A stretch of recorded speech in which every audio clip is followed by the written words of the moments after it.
দুপুরবেলা মিষ্টি বাতাস বইতেছে চতুর্দিকে আর লেকের পাড়ে বসা আমার তো সেই ভাল লাগতেছে। কার কেমন লাগে জানি না।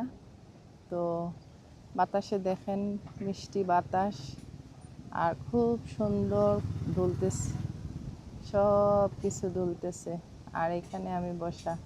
ওয়াও, মানে মনে হইতেছে এখান থেকে না যাই। ওই যে নিচে যাওয়ার জন্য, লেকের নিচে যাওয়ার জন্য রাস্তা দিছে, এখানে সিঁড়ি দিছে, কিন্তু আমি সাহস করি নাই।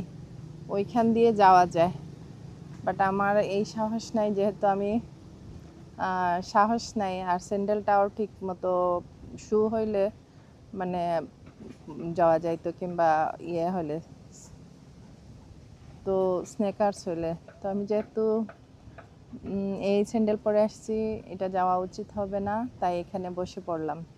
খুব ভালো লাগতেছে বাতাসের মধ্যে।